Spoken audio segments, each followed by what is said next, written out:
Assalamu alaikum, Ramadan Mubarak. Inshallah it's been going well. I hope you've been enjoying your chai and samosas. Every time you ask us for updates, well here they are today. Today they're knocking down a special wall. A wall that will make space for the heart and brain, the control room. On my right here is our studio. On my left is the Husseiniya. This control room will have control of both these areas. All the production you see will start and stem from here. You guys made this building possible, now make construction possible.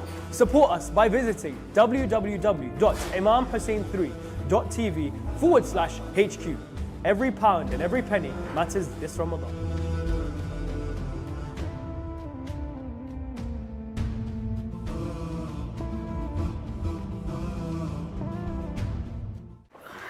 Oh yes, let's find this lecture. There it is. No, wait. Wish it were easy to watch the programs you love. Come on, let's watch Karbala live.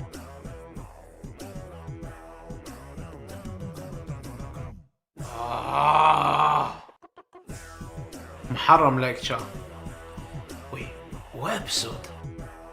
Okay, is it the 6th, the 7th? Why? The Imam Hussein Media Group Smart TV app has live programs, lectures and recitations all in one place. So you can easily watch what matters to you. Search Imam Hussein Media Group on your TV app store and download our app now.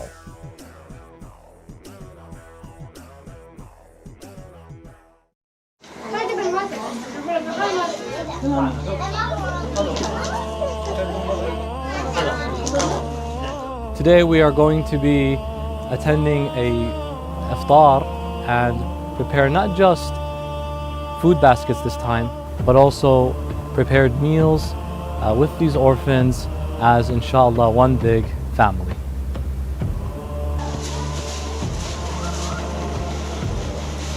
Shahr Ramadan is not just about what you eat, it's also about who you sit with as you eat. So today, inshallah, I am ecstatic to sit with some of the most beautiful people I have ever had the honor to sit, inshallah. Let's go see what's for dinner.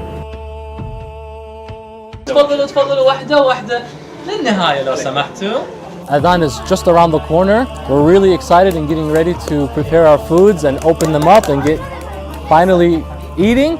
But before that, we're going to all do, inshallah, a quick dua to thank Allah for the ni'mah that He's given us. بسم الله الرحمن الرحيم اللهم لك صمنا وعلى رزقك أفطرنا. These moments are important because it's not about what they eat for these children, it's more about how they feel, recognized, acknowledged, loved, and ultimately cared for. And so inshallah, what better time is there to do all that and provide all that other than Shahr Ramadan, the month of rahmah and care and love and acknowledgement. It's moments like these that are priceless and invaluable, that are the result of all the hard work and contributions that have come through from many mu'mineen across the world, that give love and life and happiness and invaluable precious moments that are priceless and cannot be repeated normally every single day. From us here at Imam Hussein Charity, and on behalf of all of these wonderful, beautiful angels, thank you, and Shahr Ramadan Mubarak. Thank you, Imam Hussein Charity.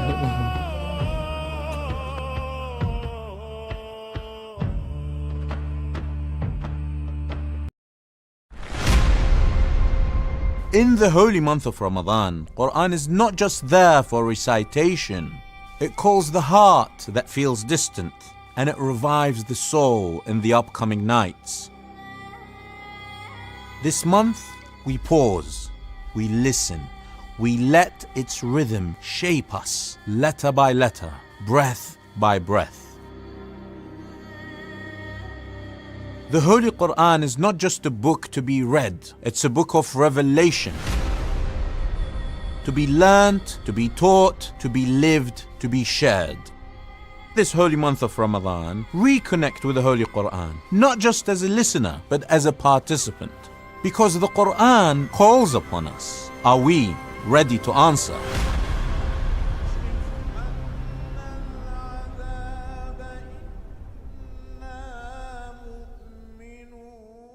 They catch Ibn Muljim and bring him to Amir al-Mu'mineen. He says, why is his hands tied? He has rights.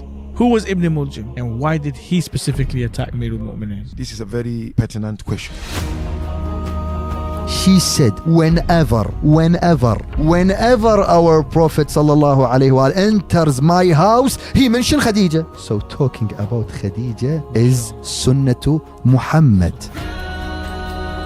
So if you see Allah is not giving you, He wants you to ask again. And Imam says when Allah doesn't like someone, as soon as He says dua, He give it to him. I don't want to hear him. That's enough. Just give it to him. I don't want to hear him. Those who ask me, Sayyid, what's the punishment of the one who doesn't pray? Here's my response. The biggest punishment of not praying is not praying itself. The biggest punishment for not seeking nearness to Allah is not seeking nearness to Allah. You're the one who's missing out. She is different. Her story, it's going to be different from any story you have heard in your life. Shia Vibes podcast, that will be my gift to them. They hated Imam Ali. Even some of those who killed Imam Hussein alayhi salam in Karbala. What did they say? Because your father killed our ancestors and will not leave you.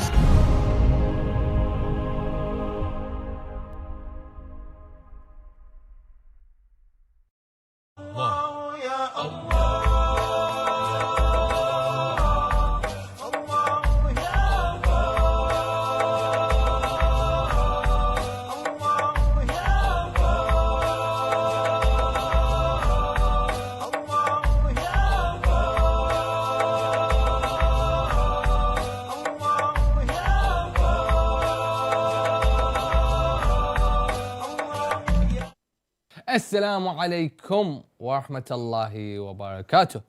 Dear viewers of Imam Hussein TV3, welcome back to another episode of Ahkam SOS, the show where we discuss various Islamic topics, practices and principles. I am your host for this evening, Sayyid Muthanna Al-Musawi, and I am joined by our dear teacher, Sheikh Ali. Ma'ash, salam alaikum, Sheikhna. Alaikum assalam wa rahmatullah. How are you doing, Sheikhna? Alhamdulillah, taqabbalallah siyamakum. Taqabbalallah siyamakum wa amalakum. Ahsan, Sheikhna, thank you very much. May Allah, to our dear viewers as well, may Allah accept your fasts and your prayers and your good deeds during this holy month of Ramadan. Thank you very much for you all for tuning in, inshallah, in this episode of Ahkam SOS, the show where we discuss various Islamic topics, practices and principles. Inshallah, during this episode we can learn as much as possible. We can get closer to the faith, inshallah, as much as possible. We can get closer to Allah subhanahu wa ta'ala and to the Ahlul Bayt alayhum as-salam. Sheikhna, I would like to ask you for just a word of advice that you can give to our dear viewers, for them to maybe encourage them to seek knowledge during this holy month of Ramadan. I think some scholars mentioned that one of the best deeds to do on the nights of Qadr is to seek knowledge. Imagine if you have lots of a'mal to do, from prayers, from ad'iyah, to raise the Holy Quran on the head, dua bi Hamza Thamali, Jawshan Kabir. But still the ulama, some would insist that seeking knowledge has greater reward. Yes. Imagine, on such a great night, Laylat al-Qadr. So it shows that, because without knowledge, even if I do the best of the prayers, best of the ad'iyah, I could easily commit a sin or deviate, na'udhu billah, because of not having the right knowledge. And it happened a lot with many people. They were the best of the companions of the imams or prophets, and eventually they lack that knowledge, that recognition, ma'rifah of the prophet or the imam, and they used to pray with the imam, go to jihad, struggle, support, but eventually they deviated because they didn't have the correct knowledge and ma'rifah and recognition of this holy individual who represents Allah on earth. So that's why seeking knowledge is the most important. In a hadith that we have, for example, that نوم العالم is أفضل من عبادة الجاهل. So the alim, when he's sleeping, and the jahil, an ignorant who is in worship, that sleep of the alim is better than, although he's not doing anything, he's idle. He's just sleeping. Alim is just sleeping and idle. And the abid, who is ignorant of what the alim has, he's in constant ibadah and worship. this sleep of the alim is greater than this worship Wow. of this abid. So imagine the importance of knowledge, اطلب العلم, and encouragement from Islam and Holy Quran. That the first thing Allah did, Ar-Rahman علم القرآن خلق الإنسان. Initially He taught the Quran, and then He created the man. Oh, wow. Knowledge is important. Without Knowledge is the base. Without knowledge, The main we are thing. lost. Yes. We are finished. Just like animals. Exactly. Yes. بل the Quran says even worse than the animals. Oh, بل wow. هم أضل from the an'am, from the animals. Okay. The eye is there. نعوذ بالله. Thank you very much, Sheikhna. Thank you very much. Inshallah, that encourages our dear viewers to, inshallah, seek knowledge, especially in this month of Ramadan and in this episode especially. So please seek knowledge as much as possible by sending in your questions. You can either call in with the number shown below over here, 0203 515 0199, or with the WhatsApp number over here, 07415 092155, or if you're watching on YouTube, you can send us your questions there. Sheikhna, without further ado, let us begin with the questions from YouTube. Is it permissible for a woman to wear colored eye contact lenses according to Ayatollah Sayyid Sistani? أعوذ بالله السميع العليم من الشيطان الرجيم. بسم الله الرحمن الرحيم. الحمد لله رب العالمين وصلى الله على محمد وآله الطاهرين ولعنة الله على أعدائهم أجمعين. The Sayyid and other ulama would state that anything that would count as beauty or zina for the woman is not permissible to show it in public. So she has to cover. Let's say she comes out with makeup to go to a wedding, women only wedding gathering. She can do so, but she has to cover her face. Cover her from face. the strange women in the street while she's going to the women only weddings, for example. So likewise, if that lenses would have attract, would be a beauty, the Quran says وَلَا يُبْدِينَ زِينَتُهُنَّ, and do not reveal the beauty, then it's not permissible. So if it's a beauty, then of course not permissible. Okay, yeah, so it should be covered as well. Yeah, Same if it's a beauty, as I've said. Okay, thank you very much, Sheikhna. And then from WhatsApp, I've met many people with dogs as pets who live with them inside the house. They are religious Shi'as. Are their prayers accepted? Now, what we have that the malaika would not attend in such places where there are dogs. So in that room, specific room, where there's a dog, the malaika would not attend. They would not be there. Okay. And of course, we need the malaika for the blessings for the house, for many things, to witness our a'mal. Yes, of course. Because one of those who witness the a'mal are the malaika. Thank you very much, Sheikhna. Thank you very much. And then from YouTube, Salaam Alaikum. Is it preferable to say Ya Allah Madad or Ya Ali Madad? Even though you can say Ya Ali Madad, what is more preferable? I think I answered yesterday this question, particularly, yeah. I've answered it. So You've answered it you can go already. back So please last go back night. to our episode last night, and inshallah there you can get your answer. Also to our other dear viewers at home, we are roughly 10 minutes into the episode today. So make sure to send in your questions, and inshallah together we can learn as much as possible. You've got the various options down below.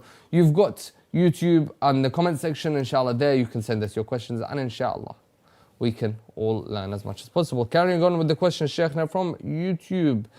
Is the Quran altered according to Shia Islam? Even though according to Sahih Muslim or Bukhari says it has 7 different transmissions. Do we believe this? According to the Imams alayhimussalam, is it preserved? The Quran is as it was revealed on Rasulullah's heart, sallallahu alayhi wa alayhi, 14th century ago, as we see today. The words, the harakat, everything was as in the time of Rasulullah sallallahu alayhi wa alayhi. Nothing has been changed. So yes, the alteration or the tahrif was done into the ta'wil or the tafsir of the Quran. They changed the tafsir. Bani Umayyah came and they changed the tafsir of the Quran to what they like and wish. And one of them, for example, that they use the Quran to kill innocent people, to use the jabr, for example, and many means they've used to kill Imam Hussein alayhi salam. When Ibn Ziyad said in Kufa that أوليس الله قد قتل عليا, Allah killed Ali, Ali Akbar alayhi salam. So they use the Quran, the Hadith, and somehow to manipulate and change the haqq to the batil as a result. So the Quran has no tahrif, no alteration, no change, except in the meanings, in which, because the Quran fell in the hands of the so-called caliphs, who were unjust, who were tyrants, from Saqifa all the way to Bani Umayyah, Bani Uthman, Bani Abbas, in which they made lots of changes in the meanings of the Quran as a result, to please to appease the hakim, the unjust ruler. Thank you very much, Shaykhna. Thank you very much. And then on to the next question from YouTube. Why are miracles not happening like Surah Al-Fil? You see, by the time the knowledge has been developed, progressed, and the aql of the human being has been reached a level in which we don't need that much miracles as they used to need it in the past thousands of years. Now what we need is the logic, mantiq, to be able to discuss, to debate, and to bring proofs, rational proofs, textual proofs from scriptures and so forth. So the time has changed. Allah sent the prophets one by one and then completed the religion by sending Rasulullah sallallahu alaihi wasallam and then his vicegerents, alayhim salam. So there's not much needed for miracles. And now people, sometimes by a few debates, they convert to Islam and they become followers of Ahlul Bayt alayhim salam. So we don't need that much miracles. Although it could happen somehow karamat, but in anyhow we don't need that much miracles because the prophets were sent. The religion was complete. Al-yawma akmaltu lakum dinakum. So the religion has been completed. Now we need logic, rational, and the role of the reason to prove the haqq from the batil. Thank you very much, Shaykhna. And then from YouTube, did Prophet Muhammad sallallahu alaihi wa alihi and the Imams alayhim salam always pray their prayers combined? Or did they also pray separate 5 times a day? Which did they do most and which is more recommended? No, we have that they used to combine the prayers. Even the Prophet sallallahu alaihi wasallam, he joined the salah according to many of the sahih without any reason, without any excuse. Because they said that if there's rain or trouble, you can combine them. Otherwise, you have to separate them. They have a hadith that even the Prophet joined the salah without any reason, there's no rain, no cold, wasn't a trouble, and he combined it naturally without any situations in which the Prophet's sunnah to combine the salah rather than to separate them. So is there a preference about which one is more recommended for us to do? Yes, to combine. Definitely. To combine, definitely. Yes. According to this hadith in their sahih, in their books, and the seerah of Ahlul Bayt alayhim salam, in which they combine the salah. Thank you very much, Shaykhna. And then from I believe WhatsApp, is it haram for a married woman to have feelings for another guy without acting upon it? You see, we should not allow for any kind of thoughts in our mind. I think there's a statement that if you think haram, although you're not going to practice it or you're not going to apply it, it's like smoke in the house. Imagine that you have a black smoke in the house. It didn't burn the house, it's just a black smoke. It will leave traces on the walls and the windows and the floor. That black smoke, black thick smoke. So thinking about the haram is like a black thick smoke in your house, which you don't like to see that. You don't see your guests coming in and to smell or to see the black smoke traces on your walls, for example. So the best way is to avoid such thoughts from first place. Thank you very much, Shaykhna. Thank you very much. Just a quick reminder to our dear viewers at home, please send us your questions. And inshallah, we can receive your questions and sorry, Shaykhna. There's just a very silly question that has come across. Yeah, it happens my thing. sometimes. Yeah, so it's normal. Yeah. So I believe the team at the back are just seeing whether we are allowed to ask that question. And inshallah, we'll see. But I'd like to please invite the dear viewers at home to please send us your questions, and inshallah we can continue to answer it with, of course, the help of Sheikh Ali Ma'ash, as he will be answering it for you. So please, down below, you've got the several different options, 0203 515 0199, which you can call in and ask the Sheikh directly your question. Or with the WhatsApp number over here, you can call in or send us your questions via the message, which is 07415092155, or you can scan the QR code to take you to our WhatsApp. Or if you're watching on YouTube, you can send us your questions there. Shaykhna, let me just take it out from YouTube. If a prophecy comes true in Sunni Hadith, can Shi'as follow it? And if a prophecy is true from Sunni Hadith, then why do Shi'as reject Sunni Hadith, and why do they not follow Sunni Hadith, if true? We follow with this standard, with this basis, with this qa'idah, which is known as Hadith al-Thiqlain, that both Shia and Sunni agree upon, and it's Sahih Hadith, and it's a mutawatir Hadith, well-known Hadith by both sides, that the Prophet said he left two weighty things, the Book of Allah and his progeny. So if any Hadith, any prophecies, any foretold information that comes out from any book is in line with the Book of Allah, the Prophetic Sunnah, and Hadith of Ahlul Bayt, we accept it. Otherwise, we reject it. We reject it. So we have let's say, a barometer, in other words, which is Kitab Allah wa Atrati Ahlul Bayti. Okay. It has to go in line with these two. Otherwise, we reject it. We reject it completely. Yeah. Thank you very much, Shaykhna. And then from YouTube, who are the Christians mentioned in the Quran that are Ahlul Kitab? We know the saying that only one of 72 sects will enter into heaven, but is it known who? I think there's a mixture between the 73 sects of Muslims and Ahlul Kitab as non-Muslims. So you're mixing between these two. So you have to separate between the 73 sects which are within the Muslim circles, and Ahlul Kitab, who are Christians, Jews, and Zoroastrians. So you're mixing between these two. So yeah. Thank you very much, Shaykhna. And then from WhatsApp, Salaam alaikum. What's the difference between zuhud and wara'? Zuhud, the meaning that is given, or the definition, أن لا يملكك شيء. Zuhud means that nothing can own me.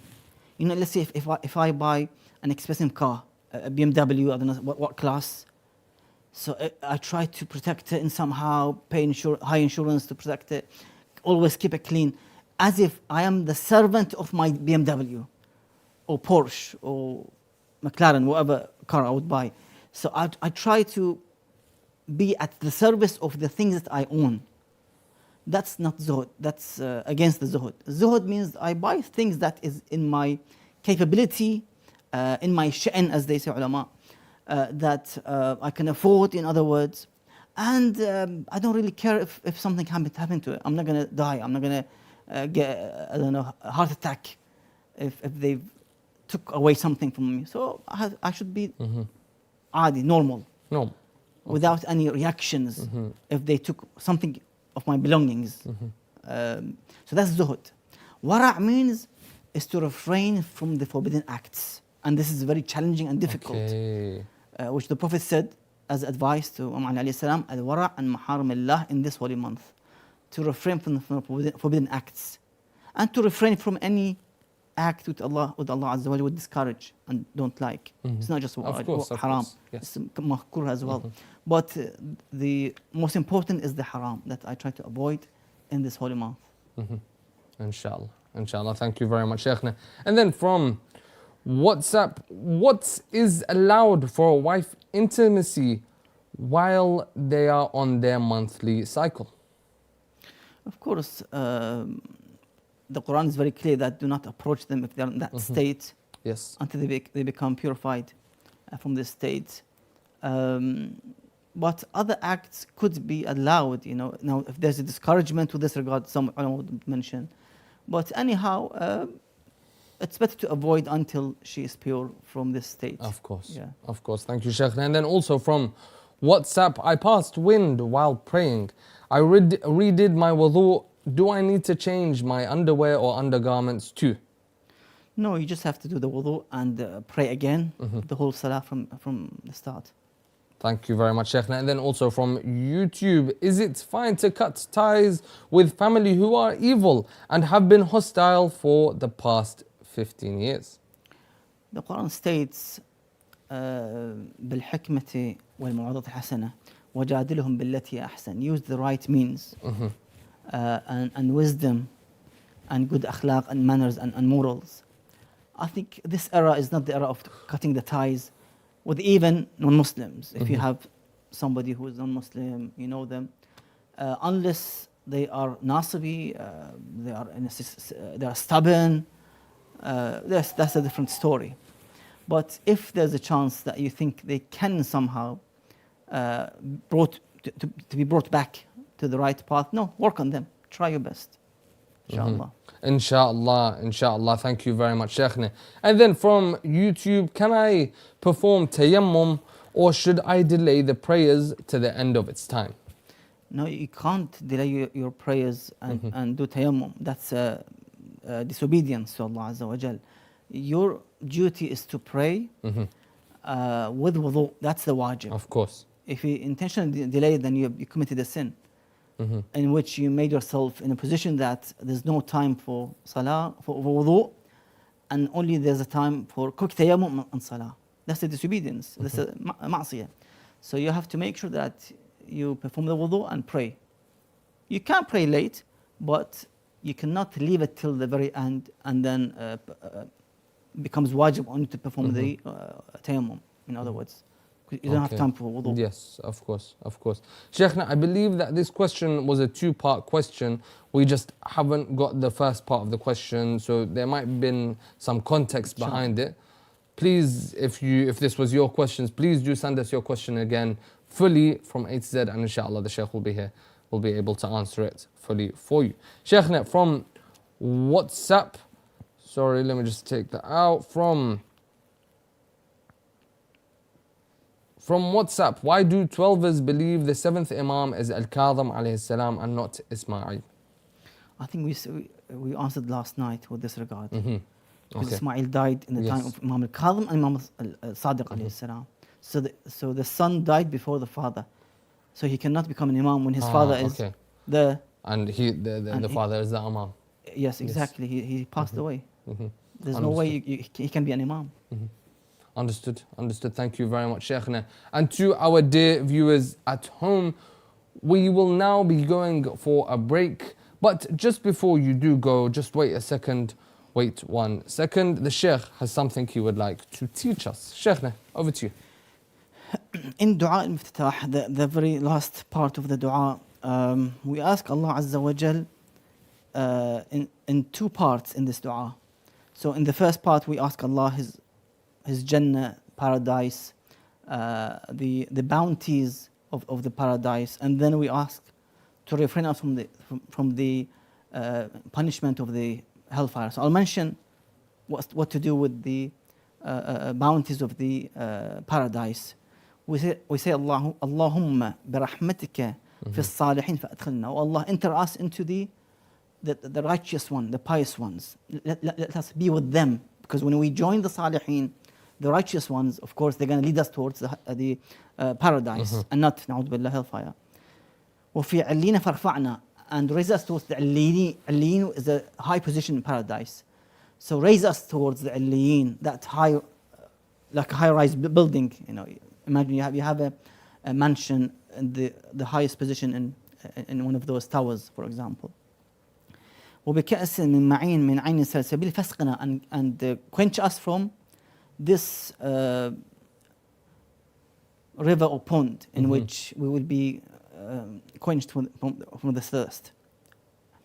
ومن الحور العين برحمتك فزوجنا, and make us to marry the حور العين. Again, one of the bounties of the paradise is to marry حور العين that Allah created for the men, and of course for the women also. Something similar has been also mentioned or being provided. So it's not just the men, because some ulama would say حور العين is like a uni word used for both. It could be a man, it could be a woman. But in anyhow, both genders will have something in paradise as a spouse. And to the rest of the dua about what's in paradise, wildan mukhalladin, those who would serve the mu'mineen, they would bring cups of, let's say, drinks, fruits, and so forth. فأخدمنا, make us to be served by those wildan mukhalladin. ومن ثمار الجنة, the fruits of paradise. لحوم الطير, the meat of the birds. فأطعمنا, make us to eat from these bounties of the paradise, of the food. ومن ثياب السندس والحرير والاستبرق فألبسنا, and make us to wear from the clothings or the clothes of the garments of paradise, which is made from silk and istabraq and so forth, jewels and so forth. To the end of the dua, inshallah, I'll mention the na'udhu billah, the hellfire also. Yes. After, inshallah, tomorrow, inshallah. Tomorrow, inshallah. Thank you very much, Sheikhna. Thank you very much. And to our dear viewers at home, as I said, we will now be going on a break. So make sure to send in your questions while we are on a break, and inshallah, the Sheikh will be here to answer it after the break. I have a question regarding keeping pictures of scholars at home. Is it permissible to plant trees by or over Islam the establish graves? based on peace and Is it non-violence? permissible to collect donations for charity projects from Is it permitted to consume canned food imported from non-Muslim countries? Is there an issue for men looking at non-Muslim women? To have your questions answered live, WhatsApp us on +44 7415 092155. For those interested in an Islamic law book by Ayatollah Sayyid Sadiq Al-Shirazi, please WhatsApp the Ahkam SOS team at the following number to place your order today: +44 7415 092155. The Islamic law book, available exclusively in hard copy, contains religious questions answered by Grand Ayatollah Sayyid Sadiq Al-Shirazi. Order your hard copy today. I have a question. Welcome back after the break to Ahkam SOS, the show where we discuss various Islamic topics, practices, and principles. I hope that during the break you managed to send in your questions. If you have not yet done so, please do so now. You've got the various options down below. You can call in with this number. You can send us your questions via messages on this number, or if you're watching on YouTube, you can send us your questions there. Sheikhna, carrying on with the questions from WhatsApp. Can you pay zakat on behalf of your parents? Bismillah ar-Rahman ar-Rahim. If you mean zakatul fitra on the day of Eid after the month of Ramadan, yes, you can do. You can donate. In other words, rather than they paying, you pay it. That's fine. You can donate and pay their zakat al-fitra. That's fine. So that's fine. Yeah, you can. Yeah. But this is only regarding zakat al-fitr. I mean, what zakat they mean? Because I don't think they have crops and they don't have cattle. Because if you have a cattle, you have to pay your own zakat. Okay. The wajib zakat. Yeah. If you have 40 sheep, you have to pay one sheep as a zakat al-fitr, for example. You take out one sheep. And the threshold mentioned about the amount of gold and silver if you have, or dates and raisins if you have in your fields, for example. So it depends really. That's your land, your cattle. You have to pay the zakat for. But I think it's for zakat al-fitr. I think you can donate here. You tell them that I'm going to pay on your behalf. That's fine. Understood. Thank you very much, Sheikhna. And then from WhatsApp, I can't make dua for my husband and mother-in-laws. They treat me like poo. Am I sinful or not? No, I think you have to do the opposite. Especially in these nights and days of the month of Ramadan, especially after each salah. Because the Prophet said in his sermon that and recite dua after or during the salah in these holy days and nights of the month of Ramadan, in which Allah would answer the dua. So best opportunity, make dua for them after your salah, before the iftar, with the iftar time. It's the best time for istijabat dua, and may Allah Azza wa Jalla change their hearts, to be more lenient with you. Yes. That's the best way. That's Dua for them. Inshallah, yes. So do the good. Wasil man qata'ak, and connect with those who cut the ties with you. Advice of the Ahlul Bayt alayhim salam. Wasal, connect. They disconnect you, you go and connect them. Okay. They say something bad, you say something good instead. This is how the Prophet dealt with Quraysh, with his core enemies. So we follow Sunnah Rasulullah sallallahu alaihi wasallam. Thank you very much, Shaykhna. And then from WhatsApp, my eyes feel dry and irritated. Can I use lubricating eye drops while fasting? Absolutely fine, yes. That's completely in the time fine. of Ramadan, yes. And daytime, yeah, that's fine. And it doesn't affect your No, fast no, at not all? at all. Okay. Not at all. Thank you, Shaykhna. And then from WhatsApp, when is a girl considered an adult from the viewpoint of the Sharia? Once she reaches the age of puberty or the age of bulugh. But however, there's the age of puberty or adolescence and the age of maturity, two different topics and subjects. You have to be careful that, yes, in that puberty age, she starts to pray and fast and so forth. But for the marriage, she has to be mature. Okay, of course. Maturity is important. Yes. And the Quran mentions rushdan, mentions the rushd, or the if they reach the age of maturity, that's important as well. So two separate subjects, you have to be careful with it. Of course. Thank you very much, Shaykhna. And then from WhatsApp, are the Buddhists among the Ahlul Kitab? No, they are not, no.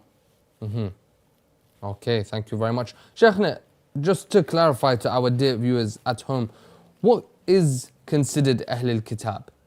Just to make it clear, because maybe they are just not understanding what Ahlul Kitab is, and therefore they are asking Buddhists, for example. Yeah, those who have the holy books, such as Bible, Torah, and another book. I'm not sure if it's called Avesta, but these three books, holy books, of course the original ones, because they had such divine books, they are called Ahlul Kitab, and of course was brought by those prophets, by Isa, Musa alayhi salam, and the religion of Zoroastrian. Exactly. They had a prophet in which they killed. The narration says they killed their prophet, and they had a book in which they burnt. Okay. So they are now counted as part of the Ahlul Kitab, because they have a prophet. They had a prophet, and they had a holy book. So that's why they are called Ahlul Kitab. Others, no, there's no book, there's no prophet. Sheikh, they rejected the prophet and they rejected the book. So how are they part of Ahlul Kitab? It doesn't matter. Still we adore and respect their prophets, Musa, Isa alayhi salam, or the Zoroastrians prophet, for example, and their books, holy books. That's why they became as Ahlul Kitab. And specific ahkam are being implemented for them. Understood. Thank you very much, Shaykhna. And then from WhatsApp, are the Sikhs considered to be among the followers of the past revealed religions like the Jews and the Christians? No, I just mentioned these three religions, no. Just these three religions? Yes. Of Ahlul Kitab, yes. Thank you, Shaykhna. And then from WhatsApp, what is the blood money for aborting a child? Who is the blood money given to and who receives the blood money? It's a detailed hukum that needs to refer back to the ulama with this regard, because now we have a fetus who is just a week old, a clot of blood, for example, or is it 1 month, let's say a piece of flesh, or is it 3 months, or 4? So each has its own hukum. Or if it's a baby with a soul, the 5th or 6th months, for example. So it depends really. We have to go back and see exactly how much to be paid for each of the stage, in what stage the child died or was killed, for example, or was aborted somehow, and who did it, the doctor or the woman herself, for example. Again, if it is the doctor, then he has to pay, for example. The diya, it's called diya, as a result, paid to the father, for example. Shaykhna, what if the doctor doesn't pay it because he's not religious? Who do you have to cover it? In somehow, yes, should be covered in somehow. It should be covered. Yes, unless, as I said, it's a detailed subject. We need to go back to the ulama in this regard. Okay, thank you very much, Shaykhna. And then from WhatsApp, can one recite a divorce whilst the two witnesses are not actually present, rather are listening on the phone? Some scholars say they have to be present, face to face. So they have to be present and recite it in their presence. rather than on the phone. On the phone, it doesn't count. It has to be. They have to be present. Yeah, some. Yeah. Thank you very much, Sheikhna. And then just a quick reminder to our dear viewers at home, we have roughly 15 minutes left of the episode, so make sure to send in your questions before it is too late. Otherwise, you will have to wait till tomorrow's episode. This, right now, the present, is the best time to send in your questions. The best time to seek knowledge is always now rather than later. So make sure to send in your questions either by calling in with the number shown below over here, 0203 515 0199, or with the WhatsApp number over here. You can call or you can send us a question through the message 0741509255, or you can scan the QR code to take you to our WhatsApp, or if you're watching on YouTube, you can send us your question there. Sheikhna, carrying on with the question from WhatsApp, why should we teach istibra to our son? Because what is important that if they become adults and they use the bathroom and walk out of the bathroom, and then they feel something just came out from their private part as a liquid, then if they haven't done istibra, then that liquid would be impure. So that's the issue of impurity, would be in somehow that they have to avoid it, go back and wash. So rather than going back to wash again, at least they have done istibra. Anything that comes out is tahir, that's it. Because there's a remaining of urine would remain sometimes. So they need to learn how to get rid of it. To remove it, yeah. Yes. Otherwise, if that remainder is still there, then the salahs wouldn't count.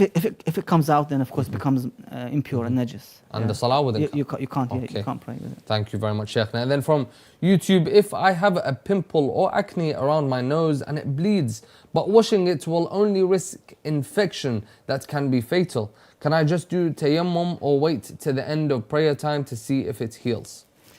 Yes, that's the what ulama would mention, that you have to wait. If there's a cut, let's say an injury, you have to wait till just before the end of the time. Let's say 20 minutes before qada, 15 minutes, half an hour. It depends. If you see that it's not going to heal, then of course you can perform whatever is required. Now, could be wudu jabira, the wudu in which you have to rub and wipe on the plaster, for example, or the bandage, or could be tayammum, or it could be both tayammum and wudu. So different ahkam are mentioned about the injuries which happen on the hands and the face and the body. Thank you very much, Sheikhna. And Sheikhna, just a question now. What is the difference between jabira and tayammum? No, the jabira is when you have a cut on your hand, let's say, or your arm. It's been, let's say, there's a plaster on it.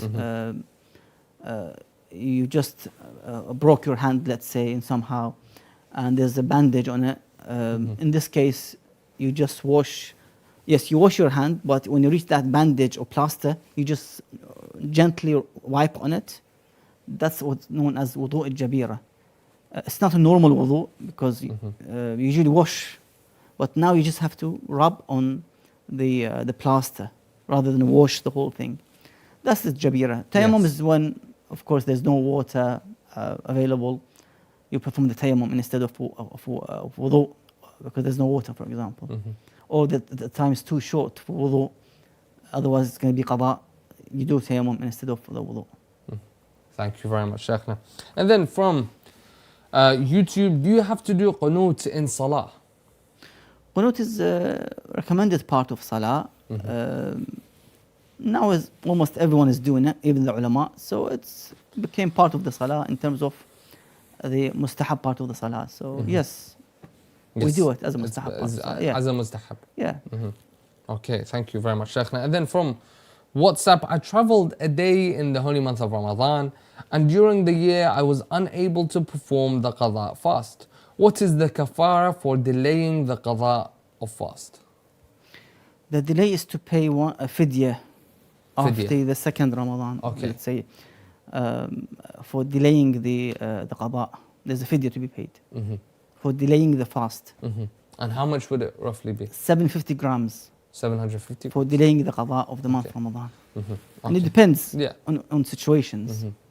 Okay, thank you very much, Sheikhna. And then from WhatsApp, We Muslims in Europe buy shoes, belts and other clothing items made of leather which may come from animals killed in a non-Islamic way. At times, such items are important from Muslim countries or obtained from Muslim abattoirs. Here, since there are a few Muslim abattoirs in the UK, for example, can we consider such leather to be pure tahir in the probability that it might have been imported from Muslim countries or obtained from abattoirs adopting Islamic way of slaughtering, even if such a probability is very weak? If you have certainty it's made from the haram animal slaughtered in a haram way, that of course you can't. Otherwise it's fine. Otherwise it's fine? Yeah. Okay. If you have certainty, then you have to avoid. For salah, for najasa and so forth. Yeah. Okay. Okay, thank you very much, Sheikhna. And then from WhatsApp, some soaps contain pig's fat or other animals not slaughtered Islamically. Furthermore, we do not know whether or not chemical change has taken place in the manufacturing process.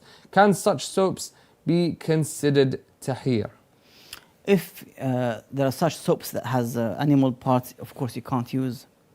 And you're not certain that it's been chemically changed, for example, then you have to avoid. Otherwise, we have lots of soaps which are made from different plants and such like. Yeah. We can use, Yeah. Thank you very much, Sheikhna. And to our dear viewers at home, we are receiving very, very many interesting questions. So if you would like your questions answered now, make sure to send in your questions now, either by calling in with the number down below over here, or through the WhatsApp number. You can either call or send us a question, or if you're watching on YouTube, you can send us your questions there. From WhatsApp, are playing sports such as wrestling and boxing permissible? As long as there's no harm, severe harm to the one's limbs, there's no, it doesn't cause it doesn't disable the body organs, for example, and body parts. That should be fine. Or it doesn't cause death, for example. Okay. So it has to be in somehow, it doesn't cause severe harm to one's body. Sheikhna, for example, there are sports, for example, like football or basketball. Majority of the time when people play that, they don't receive many injuries. On the very, very rare occasion that it would lead to an injury, and very, very rare occasion that would lead to a very, very bad injury that would not allow them to walk properly for the next couple of years. Is that meant, are we allowed to play such a sport? Yes, you can. That's why our youth, they play sports at schools, colleges. They have events in many Islamic centers. They organize youth clubs, sports, and so forth. It's fine. That's fine. You have to be precautious with this. Of course. Play with careful. Yeah. Of course. Thank you very much, Sheikhna. And then from YouTube, what is the best book on Imam Ali alayhi salam? Nahj al-Balagha, if you want to read his sermons, the most eloquent of his sermons, and all his sayings is eloquent. But if you want to read, for example, what others said about Imam Ali alayhi salam from non-Muslims, you can read this book by a Christian scientist called George Dark. He wrote this book, Imam Ali, The Voice of the Human Justice. Okay. So read about him. That's a good book to read in English, Arabic. Thank you very much, Sheikhna. And then from YouTube, what are specific things Imam Ali alayhi salam did in his daily life?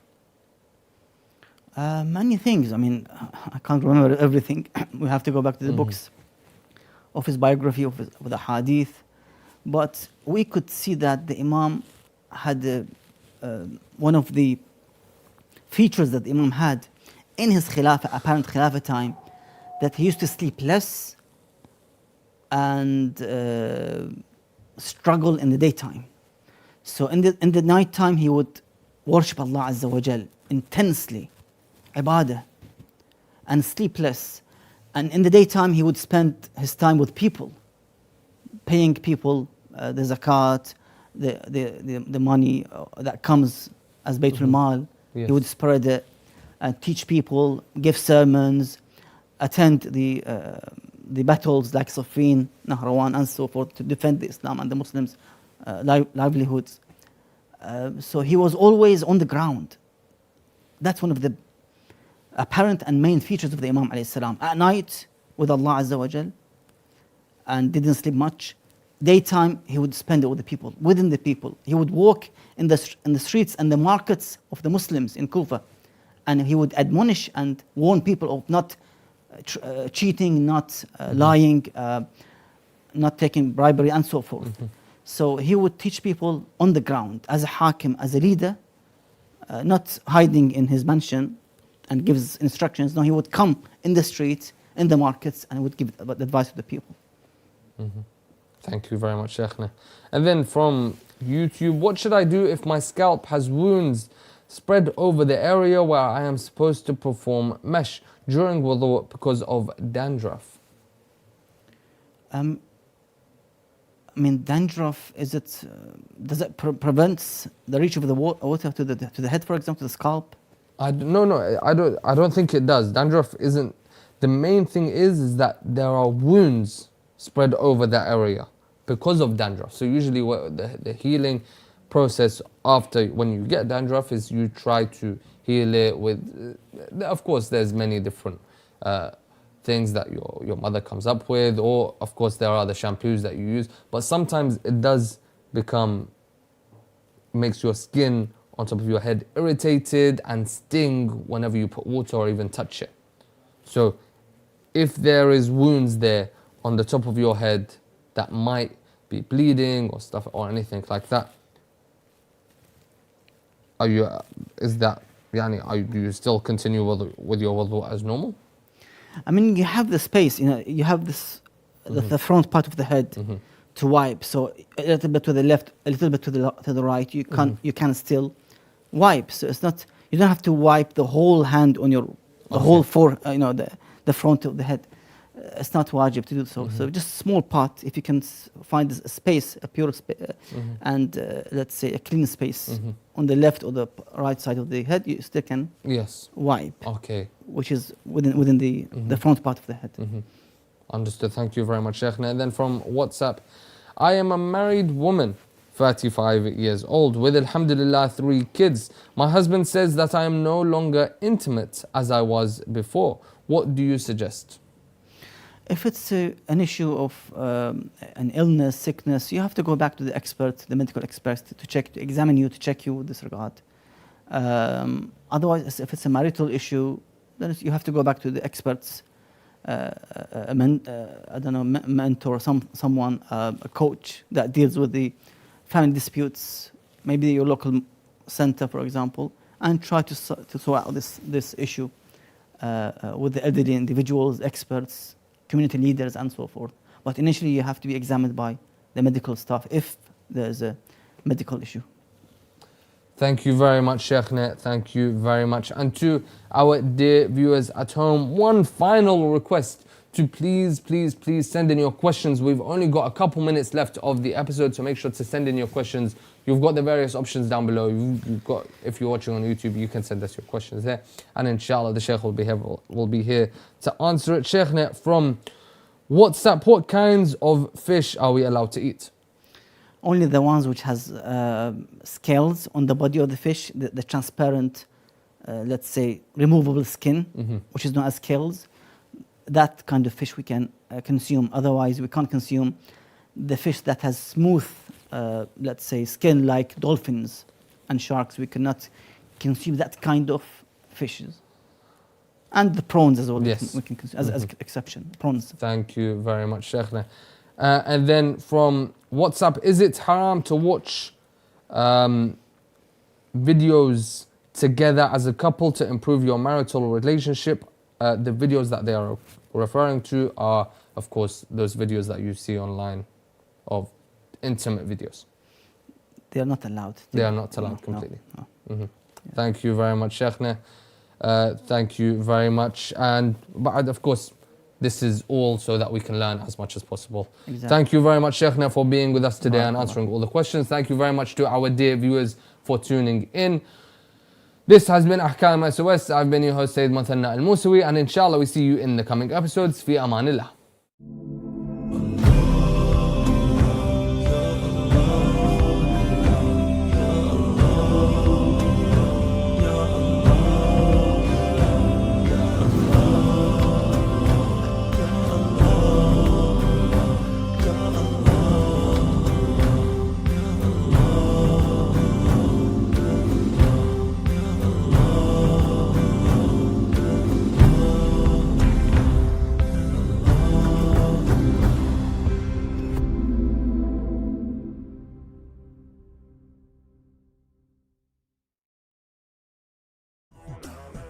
There it is. No. Wait. Wish it were easy to watch the programs you love. Come on. Let's watch Karbala live.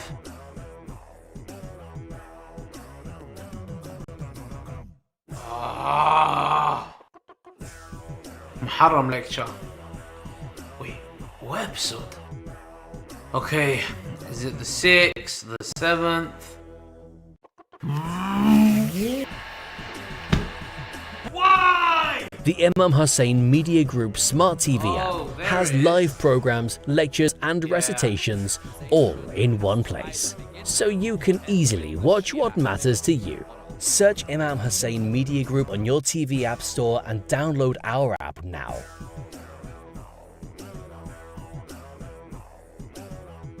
Assalamu alaikum wa rahmatullah. Dear viewers of Imam Hussein TV, without your support, this channel would never be a success. Many of you have benefited from what is really a university of knowledge, lectures, interactive programs, and of course the Shia voice. The coverage that one receives in the holy month of Muharram and Safar, of course, from the land of Karbala is witnessed by millions around the world and is vital in the upbringing of our children and the health of our households and our communities. We need your generous support. With your support, there could be more documentaries. With your support, there could be more programs. With your support, Shia Voice may come to your community. But we cannot continue this without your generous donations. In this holy month of Ramadan, a month of charity, a month of giving, a month of generosity, come together, join us on Imam Hussein TV, and generously donate as you always have done, so we may continue to provide programs which serve Allah subhanahu wa ta'ala and of course the holy household.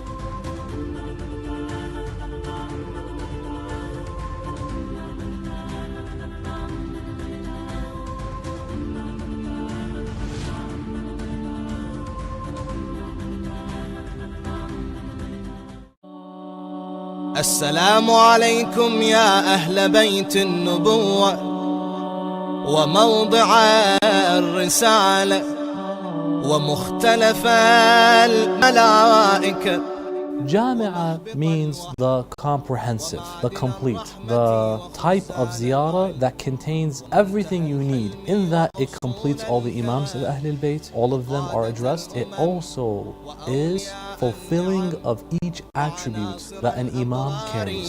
ودعائم الأخيار وساسة العباد وأركان البلاد وأبواب. When you examine ziyarah, the first dimension captures the virtues of the Ahlul Bayt, peace be upon them, their amazing status, and that their homes are the homes of revelation. Revelation was revealed in their homes. Jami'a from the Arabic comes from the word jam'a, which means to gather, because it gathers every single infallible, every single imam within this ziyarah. والمثل الأعلى والدعوة الحسنى وحجج الله على أهل الدنيا والآخرة والأولى ورحمة الله وبركاته. They catch Ibn Muljim and bring him to Amir al-Mu'minin. He says, why is his hands tied? He has rights. Who was Ibn Muljim and why did he specifically attack Amir? This is a very pertinent question. She said, whenever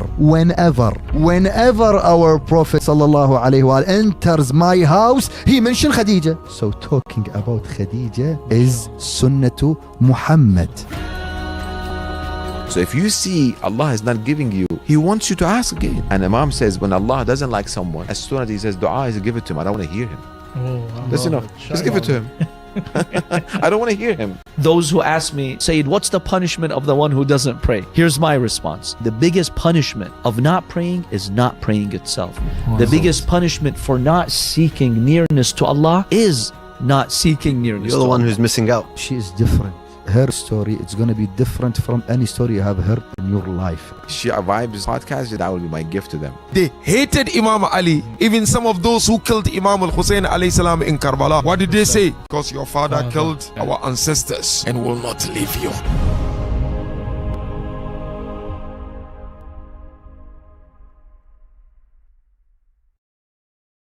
MashaAllah, I see that you said that you've got a very special relationship with Sayyidah Zainab alayhi salam. Yeah, about that. About that. Tell me. The reason I have a very good relationship with Sayyidah Zainab is because she, as someone has earlier mentioned, she is al-Masa'ib. She went through all the tragedies. No one has ever gone through something like she has.